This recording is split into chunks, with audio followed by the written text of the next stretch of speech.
अस्सलाम वालेकुम। यासीन आपके साथ हाजिर है इस मंडे मार्केट ओपनिंग प्रीव्यू के हवाले से। आज 7 सितंबर की डेट शुरू हो रही है और 6 सितंबर एंड हो रहा है। 6 सितंबर जो कि हमारी पाकिस्तान की तारीख में एक बहुत अहमियत का दिन होता है और जिसको शहदाओं और गाजियों की याद में मनाया जाता है, सेलिब्रेट करते हैं। 1965 में जो एक जंग हुई थी हमारे पड़ोसी मुल्क, जो दुश्मन मुल्क हमारा है हिंदुस्तान, भारत, इंडिया, 1965 में एक जंग हुई जिसमें पाकिस्तान को एक बड़ी ज़बरदस्त कामयाबी हासिल हुई थी। और लेकिन जाहिर है ये कामयाबी हमारे बहुत सारे जो फौजी हमारे भाई हजरात थे जो कि इस जंग में शहीद हुए और बहुत सारे गाजी भी ठहरे, और उनकी याद में ये दिन मनाया जाता है 6 सितंबर 1965 1965 की याद में। बहरहाल ये दिन आज ख़त्म इख्तिताम पर हो रहा है और बहुत सारे प्रोग्राम पूरे अक्रॉस द बोर्ड पाकिस्तान में सेलिब्रेट किए गए, मनाए गए, और उन शहदाओं और उन गाजियों की जो दिलेराना और ज़बरदस्त उन्होंने जो एक पाकिस्तान को बचाने के लिए जो कोशिश की थी उसको हम सलाम पेश करते हैं। बहरहाल अब से कुछ वक्तों के बाद मंडे का दिन शुरू हो जाएगा, 7 सितंबर 7th of September, और कल 7th of September में पूरी दुनिया की स्टॉक मार्केटें और करेंसी मार्केट तो खुले रहेंगे, लेकिन दुनिया की सबसे बड़ी इंपॉर्टेंट जिसका वॉल्यूम सबसे ज़्यादा गिरदाना जाता है that is New York stock market. या न्यूयॉर्क में जितने भी बैंकिंग सेक्टर्स हैं वो बंद रहेंगे। अमेरिका में पब्लिक हॉलीडे रहेगा। अमेरिका की जितनी भी सेंट्रल बैंक्स हैं या बैंक हॉलीडे के तौर पर हम उसको सेलिब्रेट करते हैं और इसको नाम दिया जाता है लेबर डे हॉलीडे। हालांकि उमूमी तौर पर लेबर डे 1 मई को मनाया जाता है पाकिस्तान में, इंडिया में और यूरोपियन कंट्रीज में, लेकिन अमेरिका 1 मई को या 1 मई को लेबर डे सेलिब्रेट नहीं करता। इसकी डेट डिफरेंट आती हैं और ख़ास तौर पे ये सितंबर में सेलिब्रेट किया जाता है। उसके सेलिब्रेट 1 मई को ना सेलिब्रेट करने की वजह यही है कि ये जो 1 मई को जो हम लेबर डे पाकिस्तान और इंडिया और रेस्ट ऑफ द वर्ल्ड में बाकी जो यूरोपियन कंट्रीज में मनाया जाता है, ये शिकागो में एक 1886 या 18 समथिंग उसमें एक बहुत बड़ा प्रोटेस्ट हुआ था और लेबर डे और लेबर कवानीन के हवाले से जो सिलसिला था उसके खिलाफ अमेरिका ने बहुत ज़्यादा जो है लोगों को दबाया था, लोगों को मारा था, जिसकी वजह से अमेरिका 1 मई को लेबर डे सेलिब्रेट नहीं करता। उसकी लेबर डे सेलिब्रेट करने की आज यानी Monday 7th of September date है। इस हवाले से अमेरिका में आम तातील रहेगी, अमेरिका की स्टॉक मार्केटें भी बंद जैसी रहेंगी। अमेरिका में लेबर डे हॉलीडे की वजह से तमाम वहाँ के बैंक्स जो हैं या आपके जो फाइनेंशियल इंस्टीट्यूशंस होते हैं वो बंद होते हैं, जिसकी वजह से नॉर्मली हमने ये देखा है कि अमेरिका की जब भी कोई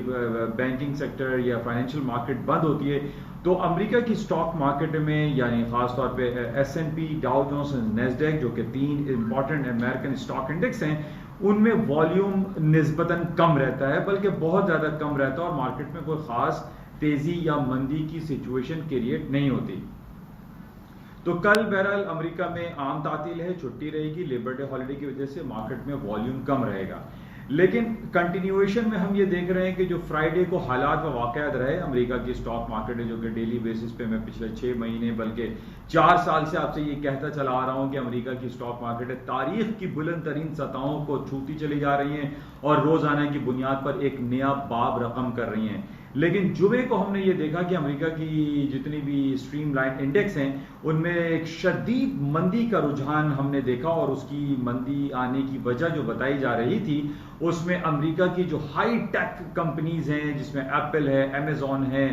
या फिर आप टेस्ला को ले लीजिए, या अल्फाबेट गूगल है, माइक्रोसॉफ्ट है, यानी लातादाद जो आपकी हाई टेक कंपनीज हैं उनकी शेयर्स वैल्यू में खातिर खा कमी वाक़ई हुई, मार्केटें फॉल हुई, तकरीबन 3% तक मार्केटें गिर गई। लेकिन हमने ये देखा कि जब मार्केटें 2.5 से 3% और 2+ % में डाउन हुई, लेकिन क्लोजिंग जो आई फ्राइडे को वो तकरीबन 0.6% माइनस रही या 1% माइनस रही, मार्केटें रिकवर कर गई।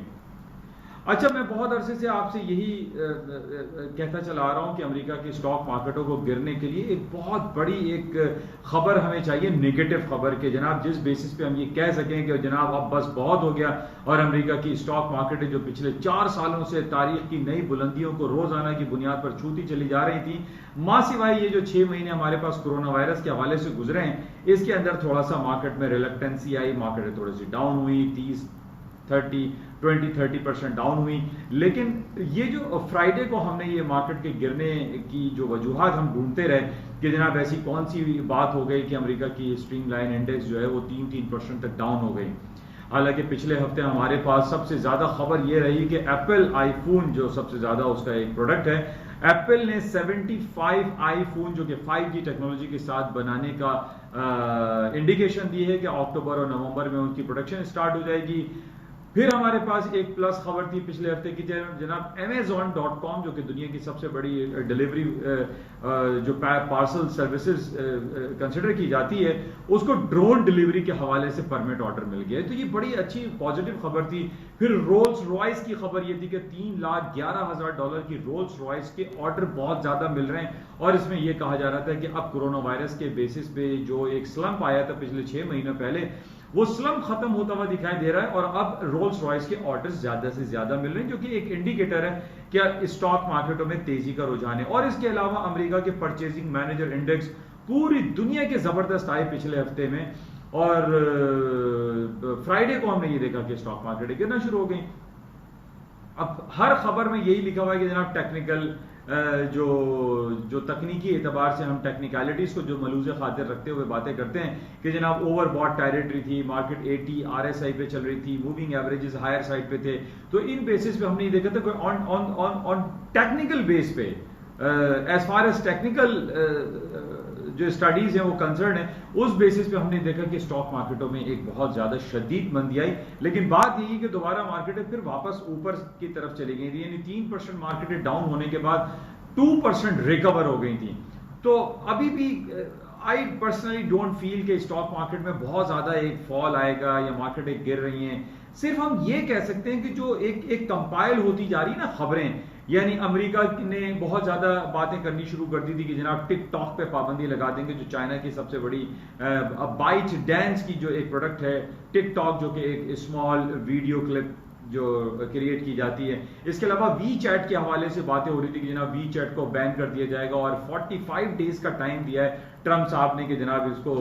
बंद किया जाए अमेरिका में, और चाइनीज ये जो कंपनी है टिकटॉक और वी चैट, इसको खत्म करके इनको वापस अपने मुल्क भेज दिया जाए। लेकिन मैंने आपसे पहले भी कहा था कि ये टिकटॉक और वी चैट जो एक बहुत बड़ी कंपनी है और इसमें billions and trillions of dollar के ट्रांजैक्शन होती हैं पूरी दुनिया में, और ये इतना आसान नहीं है कि ट्रंप साहब एक एग्जीक्यूटिव ऑर्डर पास करें और ये टिकटॉक और वी चैट को बंद कर दिया जाए। लेकिन जहां तक हम जुमे की बात कर रहे हैं कि जुमे को मार्केट बहुत ज्यादा एक स्लम्पिंग सिचुएशन में थी, फॉल डाउन हो गई थी, तो हम ये जरूर कह सकते हैं कि एक तरफ तो हम ये देख रहे थे कि टेक्निकल ग्राउंड पे बहुत ज्यादा एक पाइलअप हो गई थी, मार्केट बहुत ऊपर जा रही थी और उसको टेक्निकल ग्राउंड पे फॉल होना था, और इस बेसिस पे हमने ये देखा कि स्टॉक मार्केट गिरी भी, और प्लस ये वी चैट और टिक टैक की जो सिलसिले चल रहे हैं इन बेसिस पे एक थोड़ा सा नेगेटिव सेंटिमेंट्स तो बहरहाल क्रिएट हुआ था। तो बहरहाल अब कल मंडे है, मंडे को अमेरिका की मार्केटें बंद हो रहेंगी लेबर डे हॉलिडे की वजह से। इस वजह से हम अभी ये प्रेडिक्ट करना कबल वक्त होगा कि हम ये कहें कि स्टॉक मार्केटें कंटिन्यूएशन में डाउन साइड पर रहेंगी या ऊपर रिकवर कर जाएंगी। We can not say anything confirm without कि कल जो लेबर डे हॉलिडे की वजह से कुछ कहना कबल वक्त है। अच्छा, इसके साथ ही जो दूसरी हमारे पास खबरें चल रही थी कि ऑयल की मार्केट जो है वो बहुत फॉल हो गई थी। मैंने आपको लेवल भी दिया था कि $41 अगर टूटता है तो then oil market will be down, और $44 से मार्केट ऊपर चली जाएगी, और बहुत ज़्यादा कवी इम्कान थे कि मार्केट $44 से ऊपर जाएगी, लेकिन ऐसा ना हो सका। लेकिन दूसरी तरफ हम ये देख रहे हैं कि जब इसने $41 को ब्रेक किया तो ड्रास्टिकली ऐसा नहीं हुआ कि मार्केट $34 या $35 तक आ गई हो। मार्केट ने 38 और $39 तक, 39.10 तक का जो है इसने लो किया था, और मार्केट वापस दोबारा 40 के ऊपर तक 39.50 पे बंद हुई थी। अभी भी पोटेंशियल जो दिखाई दे रहा है, हमारे पास जो रिपोर्ट है, एक रशियन ऑयल मिनिस्टर ने जो कमेंट्स दिए हैं कि 2021 तक जो है ऑयल की कीमतें $50, $55 और $60 तक चली जाएंगी। ये ऑयल मिनिस्टर हैं रशिया के, जो कि इनकी बड़ी अहमियत होती है। जैसे कि मैंने आपसे पहले भी कहा था कि OPEC and OPEC plus countries में रशिया एक बहुत बड़ा एक नंबर है और उसकी जो ऑयल प्रोडक्शन के हवाले से उसकी बड़ी अहमियत होती है। तो इस हवाले से हमारे पास ये जो रिपोर्ट आई है कि रशिया के ऑयल मिनिस्टर ने ये कहा है कि ऑयल की कीमत जो है वो 50 और 55 डॉलर तक चली जाएगी। इसको बहुत ज़्यादा हमें अहमियत देनी पड़ेगी, क्योंकि जिस तरीके से हम कोरोना वायरस के बाद जो रीओपनिंग की बात कर रहे हैं, इन बेसिस पे भी स्टॉक मार्केटों में भी ऊपर रिकवर हो सकता है, तेल की कीमतों में ऊपर इजाफा हो सकता है। और प्लस जो एक इंडिकेशन जो हमारे पास फ्राइडे को थी कि जनाब पूरी स्टॉक मार्केटें फॉल हो रही हैं, गिरती चली जा रही थी, ऑयल की मार्केटें भी गिर गई थी। अगर कोई मार्केट अगर नहीं गिरी तो दैट वाज द गोल्ड की मार्केट। गोल्ड का जो टेक्निकल लेवल मैंने आपको दिया था कि 1920 is a very crucial important supporting level है, और उसके नीचे अगर मार्केट क्लोज होती है तो देन आई विल से कि इस गोल्ड की मार्केटें जो है वो स्लम्पिंग सिचुएशन में आ जाएंगी, गिर जाएंगी, फॉल हो जाएंगी, लेकिन ऐसा नहीं हुआ। और उसकी वजह हम ये कह सकते हैं कि पूरी दुनिया में जिस तरीके से इंटरेस्ट रेट की कटौतियों का सिलसिला चल रहा है, पूरी दुनिया में अभी तक यही मेंटेनेंस बाकी है कि जनाब अमेरिका हो, बरतानिया हो या यूरोपियन सेंट्रल बैंक हो, उन्होंने अपने इंटरेस्ट रेट को नियर जीरो पे या नियर नेगेटिव इंटरेस्ट रेट पे रखा हुआ है, जिसकी वजह से डीबेसमेंट ऑफ करेंसीज हो रही हैं। नोट जो हमारे हाथ में, आप लोगों के हाथ में होते हैं, हम और आपके हाथ में, वो अपनी कदर कीमत को खोल रहे हैं और गोल्ड की कीमतों में और गोल्ड की कदर कीमत में इजाफा हो रहा है। इसी वजह से हमने देखा कि 1920 का जो क्रूशियल लेवल था वो ब्रेक नहीं हुआ, और इससे ये हमें इंडिकेशन मिल सकती है और मिल रही है कि जनाब गोल्ड की कीमतें मजीद ऊपर जा सकती हैं। और उसकी वजह जैसे आपको पता ही है कि इसराइल में और फ़लस्तीन के हवाले से जो बहुत ज़्यादा चहमगोइयाँ हो रही हैं कि इसराइल ने ये कहा है कि हम वेस्ट बैंक पे और गजा की पट्टी पे कब्जा करेंगे। वहाँ पे आए दिन रोज़ाना इसराइली और जो फ़लस्तीनी अवाम है या फ़लस्तीनी जो फोर्सेस हैं उनके दरमियान लड़ाई झगड़ा लगा रहता है। इसी तरीके से जो सीरिया का मुकाम है, सीरिया में इसराइल ने कब्जा किया हुआ है गोलन हाइट्स पे, तो उसकी बेसिस पे हम ये देख रहे हैं कि जो कशीदगी हमें पाई जाती है इन एरियाज में, उसकी वजह से गोल्ड की कीमतों में इजाफा रहेगा। इसके साथ ही सऊदी अरब और यमन के दरमियान आपको पता ही है कि जो सिलसिला काफ़ी अरसे से चल रहा है, इन बेसिस पे भी सोने की कीमतों में हमेशा इजाफा होता है। और इसके अलावा भी पहले भी मैंने आपसे कहा था, आज मैं फिर दोहरा रहा हूँ कि दुनिया की जो बड़े बड़े बैंक्स हैं, बैंक ऑफ अमेरिका है, गोल्डमैन सैक्स बैंक है, HSBC है, या फंड्स ऑफ फंड जिसको हम कहते हैं ब्रिज के नाम से जो कहलाता है, उसने भी यही इंडिकेशन दी है कि जनाब गोल्ड की कीमतें जो है वो खातिर खा ऊपर की तरफ रहेंगी। तकरीबन कोई कहता है $2,500, कोई कहता है $3,000 पर आउंस के हिसाब से गोल्ड की कीमतें ऊपर चली जाएंगी। तो बहरहाल अभी पोटेंशियल एग्जिस्ट करता है, लेकिन जो फ्राइडे को जिस तरीके से मार्केटें बंद हुई थी, डाउन पर आने के बाद ऊपर कवर कर गई थी काफ़ी 2%, तो इस बेसिस पे हम ये नहीं कह सकते कि मार्केटें बहुत ज़्यादा डाउन हो जाएंगी, क्योंकि इन सैटरडे और संडे में हमारे पास कोई ऐसी नेगेटिव खबर नहीं है जिस बेस पे मैं आपसे ये कहूँ कि जनाब स्टॉक मार्केटें जो है वो इतने 13% से माइनस खुलेंगी, डाउन हो जाएंगी, गिर जाएंगी। ये ज़रूर कहा जा सकता है कि मार्केटें रिकवर हो सकती हैं, क्योंकि इन सैटरडे और संडे में हमारे पास कोई ऐसी जंगी सूरत हाल पूरी दुनिया में बर्पा नहीं हुई जिस बेसिस पे ये कहा जाए कि जनाब स्टॉक मार्केट में कोई डाउनफॉल आ जाएगा। क्योंकि हमारे पास इंपॉर्टेंट जो क्लोजिंग थी वो बड़ी अहमियत की हामिल थी कि जनाब स्टॉक मार्केट 3% गिरने के बाद 2% रिकवर कर गई और सिर्फ 1% माइनस में बंद हुई थी। अच्छा, एक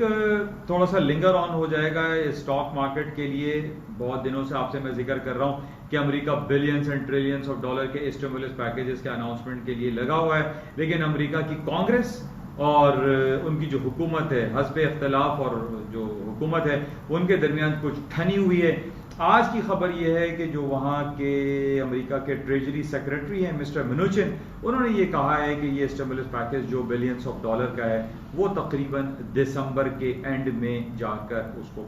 क्लियरेंस मिलेगी, उसको मंजूरी मिलेगी और कांग्रेस उसको पास करेगी, जिसकी वजह से ये डिले टैक्टिक्स हैं। इसमें अब हम ये उम्मीद नहीं रख सकते कि जनाब ये स्टिमुलस पैकेज अनाउंस हो जाता तो जनाब इसके बाद स्टॉक मार्केटें ऊपर जाएंगी। स्टॉक मार्केटें अभी आई पर्सनली फील कि थोड़ा सा रिलक्टेंट रहेंगी, मार्केट अप्स एंड डाउन्स में कोई बहुत बड़ी मूवमेंट नहीं आएगी। लेकिन हमारे पास जो अच्छी खबरें भी पिछले हफ्ते हमारे पास थी कि जो अमेरिका की जो